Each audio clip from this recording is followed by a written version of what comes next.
오늘 새벽에는 시편 23편의 말씀을 읽었습니다. 사실은 이 시편 23편의 말씀은 따로 설교를 하지 않아도 워낙 저희가 많이 애송하는 그러한 시편이며 저도 마음이 좀 울적하거나 아니면 때로는 여러 가지로 억눌리거나 그러면 이 시편 23편의 말씀을 보게 됩니다. 우리에게 참으로 참 너무 좋잖아요. 그렇죠? 예전에 그 어떤 가사가 저 푸른 초원 위에라고 하는데 오늘 시편 23편 말씀을 보게 되면 정말 그 푸른 초장만 있는 것이 아니죠. 너무나도 은혜가 되어지는 그러한 이유가 바로 이 시편 23편 안에는 우리 안에 이 위로를 주는 너무나도 놀라운 은혜가 있기 때문입니다. 1절 말씀을 보면 여호와는 나의 목자시니 내게 부족함이 없다라고 말씀합니다. 왜 우리에게 부족함이 없겠습니까? 그것은 여호와가 나의 목자가 되어주시기 때문입니다. 실제 이 세상 속에서 무엇인가 부족함이 없어서가 아니라 모든 것이 다 채워져서가 아니라 여호와가 나의 목자가 되어주시기 때문에 그 자체가 우리의 모든 궁핍함과 부족함을 채우게 됩니다. 저는 사실 저에게 항상 이 말씀을 질문합니다. 나에게 무엇이 부족한가라는 그러한 것들. 근데 그럴 때마다 항상 드는 생각은 하나님이 그리스도가 나에게 충만하게 그리스도의 그 복음이 충만하지 않구나.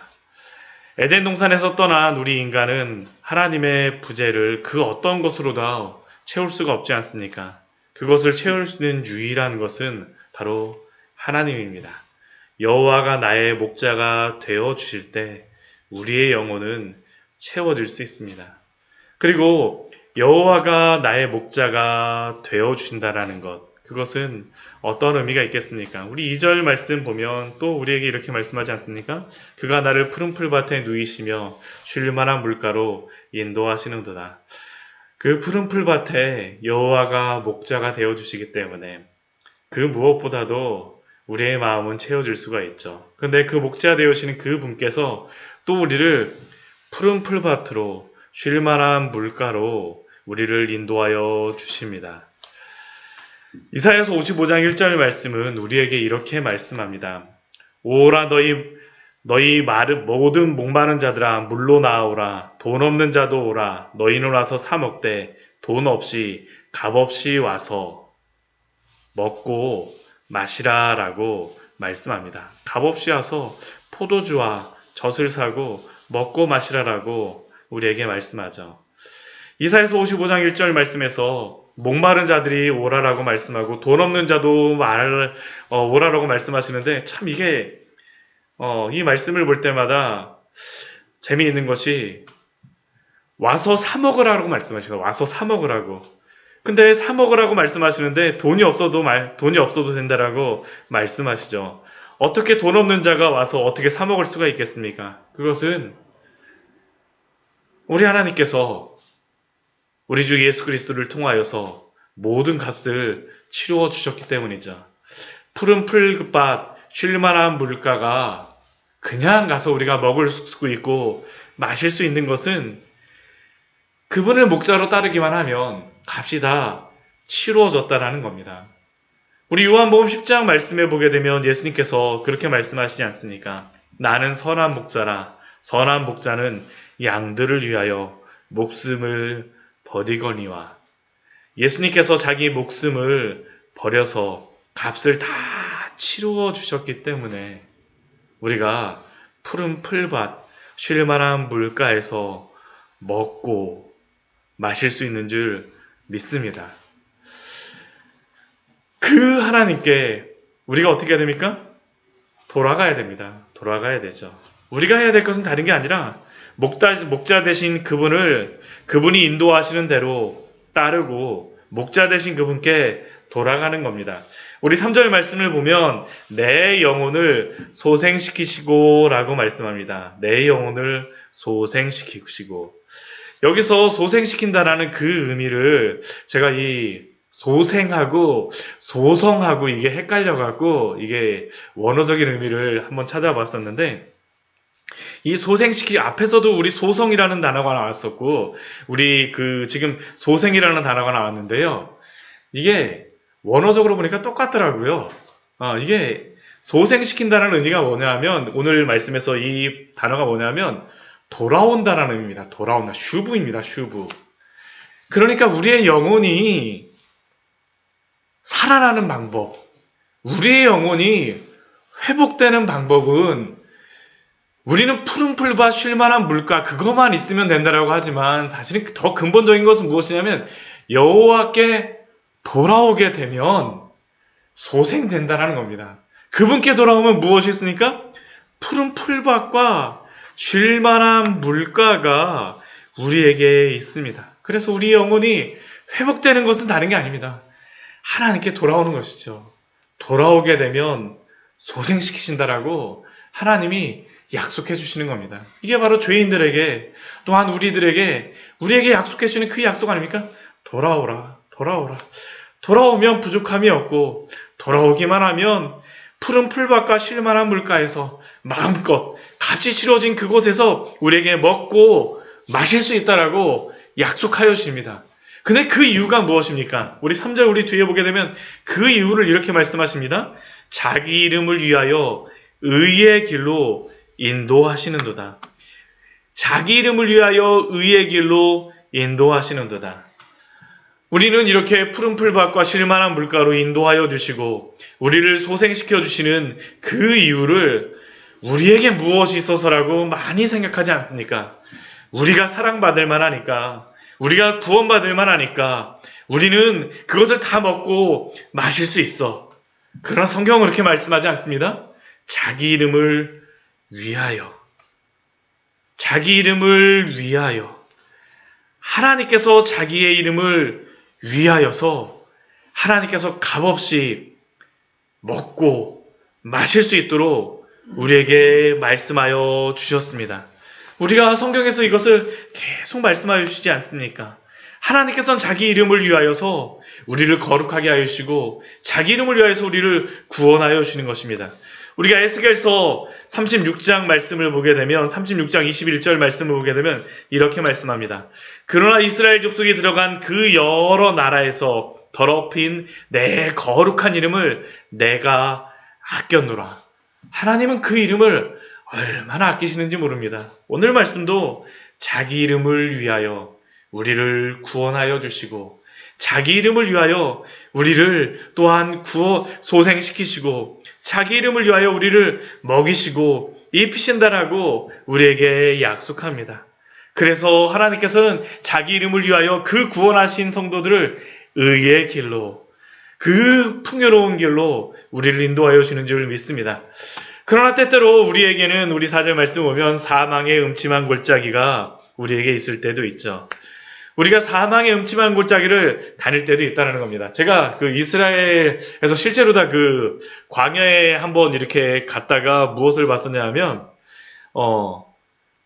잃어버린 양을 보았습니다. 잃어버린 양을 보았어요. 잃어버린 양을 보았는데, 유다 광야, 제가 광야를 여러 번 설명해 드렸지만, 유다 광야 같은 경우에는 우리가 생각하는 사막 같은 그러한 평평한 지역이 아닙니다. 진짜 여기는, 이 광야라고 하는 지역은 우리나라 산과 같이 진짜 막 이러한 데다가 골짜기도 있고, 한쪽에서는 제가 갔던 데는 물도 흐르는 곳이었었는데, 목자가 저 멀리 반대편에 있고, 한 1km 정도 떨어져 있고, 저 반대편에 또 양이 있어요. 근데 제가 이 가운데서 있는데, 일행이랑 같이 있었는데, 목자한테도 이야기를 해줄 수도 없고, 양한테도 가라고 이야기해 줄 수도 없는 건데, 진짜 이 골짜기를 사이에 두고 나서 양이 쪽에 있는데, 이거는 어떻게 할 수가 없더라고요. 이게 사망의 음침한 골짜기가 바로 그러한 곳이죠. 정말 깊은 골짜기. 이 사망의 음침하다는 이 의미가 뭐냐 하면, 사망의 그늘졌다라는 겁니다. 사망의 그늘지. 음침한이라는 의미가 이게 그늘졌다라는 이게 의미인데요. 사망으로 그늘진 곳, 죽음의 그늘이 있는 그 골짜기, 그곳에서 양이 두려워하지 않을 수 있는 그 이유가 무엇이겠습니까? 다른 게 아니죠. 아까 그 양은 분명히 그 구원받았을 겁니다. 왜냐하면 목자가 그것을 보았기 때문이에요. 해를 두려워하지 않아도 하는 이유가 무엇입니까? 주께서 나와 함께 하심이라. 사막에 음침한 골짜기가 있느냐 없느냐가 아니라 우리의 목자 되신 하나님께서, 우리의 목자 되으신 우리 주 예수 그리스도께서 우리와 함께 계시면 걱정할 필요가 없는 거죠. 주의 지팡이와 막대기가 나를 안위하시나이다. 하나님이 우리를 지키시고 보호하여 주시면 그것이 바로 우리에게 놀라운 그 은혜의 장소가 아닙니까? 그러므로 성도의 삶은 어떠한 삶이냐 하면 날마다 잔치가 벌어지는 삶이죠. 우리 5절 말씀 우리 보게 되면 주께서 내 원수의 목전에서 내게 상을 차려주시고 기름을 내 머리에 부으셨으니 내 잔이 넘치나이다. 하나님이 날마다 우리에게 이 잔치의 자리를 베풀어 준다는 겁니다. 어디에서 그 잔치의 자리를 베풀어 주십니까? 원수의 목전에서 내게 상을 차려주신다라고 약속하여 주셨습니다. 비록 원수가 내 앞에서 시퍼렇게 두 눈을 뜨고 있다 할지라도 내 원수의 목전에서 하나님께서 내게 상을 차려주시고 그 기름을 내 머리에 부어주셨기 때문에 우리는 날마다 잔이 넘치는 그 축복 가운데 있지 않습니까? 우리가 누가복음 말씀해 보게 되면 이것이 항상 나오죠. 우리 누가복음 말씀 한번 같이 한번 찾아보도록 하겠습니다. 누가복음 15장 말씀에 보면 길 잃은 양에 대하여서 예수님께서 직접 말씀하여 주시지 않습니까? 잃어버린 세 가지의 것을 향하여서 찾았을 때에 일어나는 그러한 일들을 누가복음 15장에서 말씀하여 주죠. 4절, 5절, 6절 우리 말씀 같이 한번 6절, 7절 말씀 같이 한번 읽어볼까요? 너희 중에 어떤 사람이 양 100마리가 있는데 그 중에 하나를 잃으면 99마리를 들여두고 그 잃은 것을 찾아내기까지 찾아다니지 아니하겠느냐? 또 찾아낸즉 즐거워 어깨에 메고 집에 와서 그 벗과 이웃을 불러 모으고 말하되 나와 함께 즐기자. 나의 잃은 양을 찾아내었노라 하리라. 내가 너희에게 이르노니 이와 같이 죄인 한 사람이 회개하면 하늘에서는 회개할 것 없는 의인 99으로 말미암아 기뻐하는 것보다 더하리라. 우리가 잃어버린 한 마리 양, 99마리 양이 훨씬 중요함에도 불구하고 예수님께서는 99마리의 양을 두고 한 마리의 양을 찾아오시는 것을 말씀하여 주십니다. 그런데 그 말 안 듣는 한 마리의 양을 찾아냈을 때에 있는 것이 무엇입니까? 기쁨이죠. 예수님이 기뻐하신다고 말씀하시지 않습니까? 즐거워하고 어깨에 메고 집에 와서 그 모든 벗과 이웃을 불러 모으고 말하되 자 나와 함께 즐기자. 네. 정말로 양 한 마리보다 잔치 비용이 훨씬 더 많이 들어감에도 불구하고 그렇죠. 이 잔치가 얼마나 흥겨운 잔치인지 이 잔치를 치르시는 겁니다. 하나님 나라에서 있는 것이 바로 이것 아닙니까? 하나님이 우리를 구원하여 주시고 우리를 불러주셨을 때 천국에서도 큰 잔치가 벌어지는 겁니다. 날마다 잔치가 벌어지는 것이죠. 그래서 우리 6절 말씀은 우리에게 이렇게 말씀하셔서 6절 말씀 같이 한번 읽겠습니다. 내 평생의 선하심과 인자하심이 반드시 나를 따르리니 내가 여호와의 집에 영원히 살리로다. 내 평생에 이러한 은혜가 평생에 하나님이 택하신 그 성도들에게 평생에 선하심, 토부죠. 하나님의 그 선하심과 인자하심, 헤세드, 하나님의 그 사랑하심이 반드시 나를 따르느랍니다.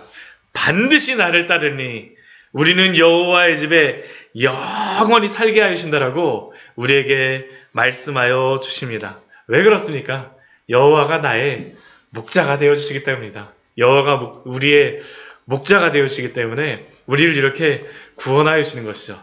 제가 어제 그 기독교 서점을 갔었습니다. 그 기독교 서점을 그 자전거를 타고 이제 저희 집에서 잠깐 갔었는데 기독교 서점을 가갖고 제가 책을 한 권을 이렇게 조그만 책을 하나 샀습니다. 조그만 책을 하나 사고 나서 그 옆에 왔는데 어떤 그 아주머니가 오셔서 이야기를 하시더라고요. 그 기독교 서점의 어떤 그 주인분한테 아유 제가 요즘에 교회를 다니다가 아유 교회 요즘에 너무 시끄러워 갖고요 천주교 가려고요. 근데 제가 그 얘기를 딱 듣는데 너무 마음이 안타깝더라고요. 물론 저희 교회에 오라고 그래갖고 제가 한번 그분 이야기를 딱 들으면서 왜 천주교에 나가시려고 그러시는데요. 이야기를 하니까 교회 문제가 있으셔서 그러시는 건 아니고 나중에 다 이야기를 듣고 보니까 저는 정말 교회에서 상처받으셔갖고 그러신가 그래갖고 그 이야기를 그 말씀을 좀 하려고 그랬었는데 이사를 가시는데 그 집 앞에 천주교가 있대요. 그러다 보니까 천주교회를 가셔야 되겠다라고 말씀하시는데 근데 제 마음속에 갑자기 도저히 이거 왜 그러시냐고 물어보니까 천주교회나 교회나 똑같지 않아요? 그렇게 이야기하시는데 제가 그분한테 왜 천주교회가 아니라 기독교회를 다녀야 되고 왜 교회를 다니면서 그 구원의 은혜가 무엇인가를 설명을 드리는데 제가 끝나고 나서 들었던 마음이 무엇이었었냐면 그분이 저한테 그러시더라고요. 제가 저는 개척교회 목사래갖고요 하는데 목사님 힘내세요 하고서 저한테 나중에 한참 또 막 말씀을 하시는 거예요. 근데 제가 끝나고 나서 그분하고 이제 또 이야기하면서 들었던 생각이 뭐였었냐면 하나님이 저분을 참 사랑하시는구나. 사랑하시는구나. 어떻게 보면 신앙에 조금 이게 침체기가 있으셨던 것 같아요. 그러면서 이사를 가시면서 좀 교회를 옮겨볼까 저런 생각을 하셨었는데 하나님이 택하신 그러한 성도들을 지나가는 그냥 목사 통해갖고 그 얘기 들었다라고 이렇게 가고 이렇게 또 이야기 나눌 수 있게 하시는 거 보면 하나님이 사랑하시는구나. 오늘 6절 말씀을 보면 우리에게 그 말씀하시지 않습니까? 내 평생에 선하심과 인자하심이 반드시 나를 따르리니. 하나님의 그 선하심과 인자하심, 하나님이 우리를 날마다 인도하여 주시고 붙잡아 주시는 것이 아닙니까? 영원히 살게 해주시는 것이죠. 살게 해주시는 그 은혜가 우리에게 있는 것입니다. 여호와가 목자가 되어주시기 때문에 우리를 날마다 그 은혜 가운데 살게 하신다고 약속하여 주셨사오니 그 은혜를 누리며 또 살아가시는 귀한 성도님들 되시기를 축원합니다. 같이 기도하도록 하겠습니다.